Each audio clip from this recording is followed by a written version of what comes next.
The story I'm about to tell you happened when I was a kid. I would guess about 10 years old. I'm 26 now, but I remember it like it was yesterday. I was in elementary school at the time, and there was this new kid named Robert that was in my grade. The first day of school, we sat next to each other in class, so I kind of became Robert's first friend since he moved into town. In the months that followed, Robert made some more friends that weren't really in my friend group. Plus, we didn't have any classes together the next semester, so we kind of went our separate ways and didn't talk as much. However, we would still say hi in the hallways once in a while and be friendly with one another. I remember when it came towards the end of the school year, Robert told me his birthday was coming up, and he was wondering if I wanted to hang out. I said sure, and he gave me his mother's phone number and told my mom to call his. I went to the store and got him a video game that I knew he would like, and on Friday after school, I went to his house. When I got to his house, I saw that there was 2 other kids there who I didn't really know from my school. We started out having pizza and then played a few games. As the party went on, I ended up getting along with Robert's friends very nicely, and it was a fun time. At about midnight, we all went to bed in Robert's living room floor. I got the spot on the very far end, which was right next to the dining room. I fell asleep rather quickly, but awoke sometime later in the middle of the night. I heard some voices quietly talking, but they weren't kids' voices. They sounded like adults. I noticed that it was pitch black as I looked around. As my eyes started to adjust, I could hear the talking was coming from the dining room that I was near. I was angled at a point where I couldn't quite see much of the dining room due to a wall with the TV on it, but I could make out part of the table. I listened closer and could hear a man's voice, as well as another man and a woman. From where I was, I could only see their feet, but I couldn't make out anything they were saying. I figured it had to be Robert's parents, but I didn't know who the third person was, because Robert told me he didn't have any siblings. Plus, this man seemed to be a full-grown adult. Just then, I heard one of them raise their voice. I squinted and looked at my watch and saw that it was slightly past 4 in the morning. It seemed a little bit odd for his parents to be up at this time. I looked at the rest of the boys sleeping to see if any of them were awake, but they all seemed to be fast asleep. I wasn't tired anymore, however, and I guess my curiosity got the better of me because I leaned over slowly and looked around the corner into the dining room. I saw a man in a black jacket and another man and a woman who I assumed were Robert's parents, though I couldn't make out anybody very well in the dark. They were talking, but I couldn't really tell what they were talking about. Then, they all seemed to notice me, and they all stopped talking at once. I quickly ducked back into my sleeping bag and closed my eyes again to go back to sleep. I was sort of embarrassed that they had seen me spying on them. Eventually, I just drifted off back to sleep and woke up the next morning with the other boys at around 9 a.m. We all got up and had some cereal for breakfast and played some video games.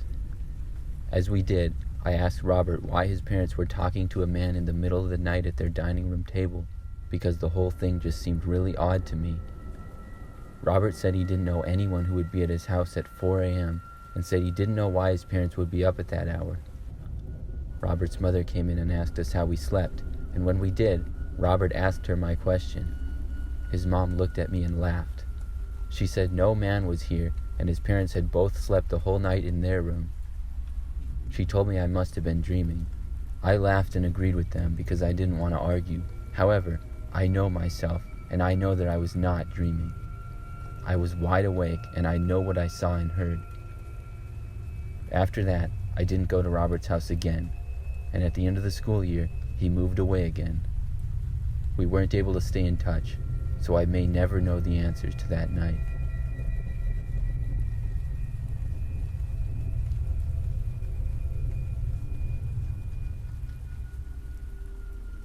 About 5 years ago, I had a sleepover with my best friend. For this story, we'll call him Jay. Jay and I had been friends for a long time, and we would often hang out at each other's houses and spend the night. On this particular occasion, it was a Friday night, and he came to my place to play some Madden. We had planned before that he would stay over, so we were hoping to stay up really late playing against one another. At this time, we were both in high school, but my older sister and my older brother were both away at college, so I had the entire basement pretty much to myself. We played on my PlayStation 4, on a pretty big TV that we had down there. We played on my PlayStation 4, on a pretty big TV that we had down there. At about 10 p.m., as we were in the middle of a game, we heard the sound of a knock coming from the window.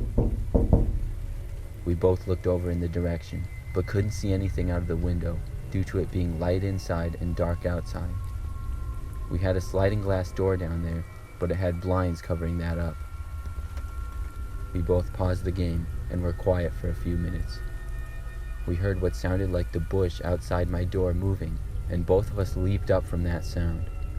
I ran upstairs and told my parents what had happened. My dad came downstairs and looked out the window. Then he walked outside and looked around. He came back in and said he didn't see anything. Neither of my parents seemed too concerned about it and said it was probably just an animal. I didn't think it seemed like a noise that an animal would make, however, but we just made sure to lock the door and kept playing Madden. Around an hour later, my parents came down to say goodnight and that they were going to bed. Only around 20 minutes after that, we heard the knocking once again.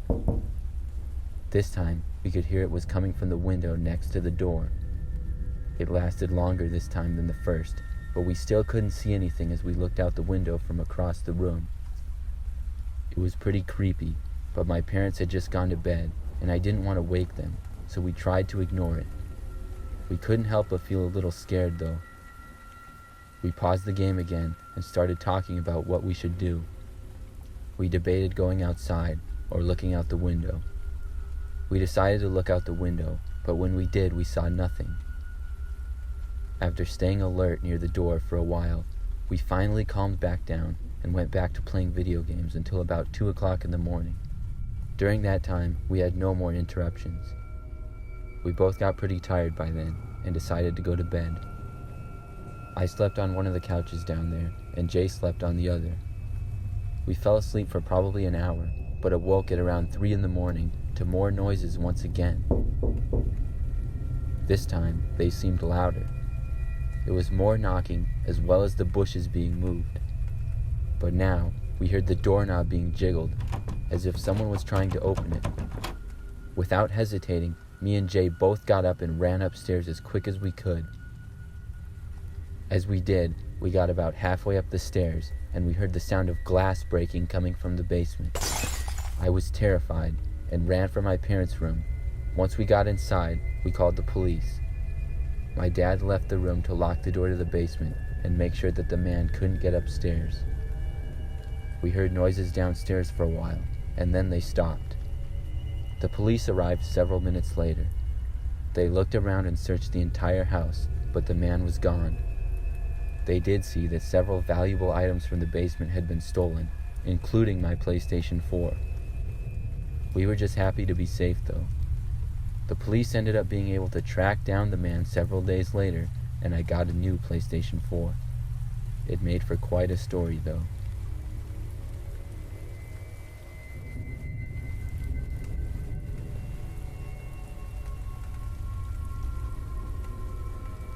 This story took place when I was in college. I was a junior at the time, and I was in a history class where we got assigned a group project in groups of 4. The people in my group I didn't know very well at all. It was me, Matt, Anna, and Leonard. Matt and Anna seemed cool. So did Leonard for the most part, but he just gave me an odd feeling for some reason. We had to take a field trip to complete one of our big group projects that was worth a lot of points. We decided to all carpool together and collect the data we needed at a historical area around an hour away. Leonard volunteered to drive us, so we all met at his house, and he drove us there. Once we were done, he drove us all back to his house. When we got back, we had some work to do with answering questions, and it took us quite a long time, a lot longer than we had expected. It got to be pretty late at night, and we all got very tired, but we weren't finished, so Leonard suggested we all spend the night at his place. I didn't really want to, but we were all really tired, and he had a lot of space because he told us his roommates were away, so we agreed to stay over. Leonard went to his room, and they had enough couches for all of us to each sleep on one in the living room. It was actually pretty comfortable. Either that, or I was just so tired that I fell right asleep. However, I woke up sometime later. When I did, I looked up and about had a heart attack. I saw Leonard literally standing on the end of the couch that I was sleeping on, staring right at me and smiling. It was a very creepy smile. The room was very dark, but this I could see clearly. I looked up and saw the other 2 people in our group asleep on their couches.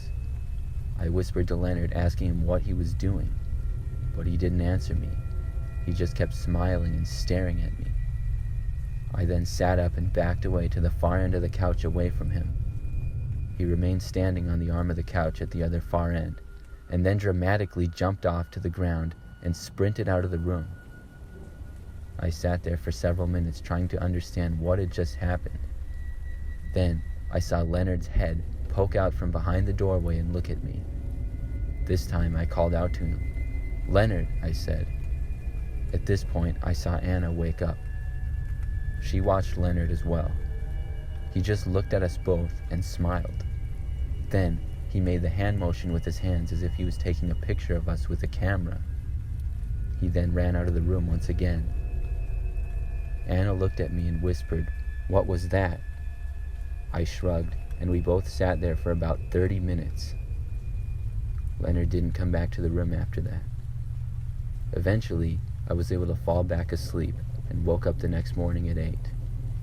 Leonard was back to normal, and we finished the project. Once we were all done and about to leave, I asked him what he was doing the previous night. He acted like he didn't know what we were talking about, and Anna backed me up on the story. Matt seemed really interested as we told the story, even though he had slept through the whole thing. When we described to Leonard what happened, he told us we had to be joking with him. We asked him if he sleepwalked, and he said no, he never did that. We were very puzzled when we heard that. Then he shook his head and said, "Never mind, I guess I was sleepwalking." He said he had no memory of it at all whatsoever. We all laughed at that we finally had a logical explanation for what had happened, although I was still a little creeped out. As we were all walking out the door to leave, Leonard called my name as I was about to step outside. I looked back at him, and he once again made the hand motion that he was taking a picture of me. The same motion he had made the night before. As he did, he winked at me. This really gave me the creeps, and it leads me to believe Leonard was not sleepwalking at all, but awake the previous night. But I never saw Leonard again after that, and I really have no explanation for what happened.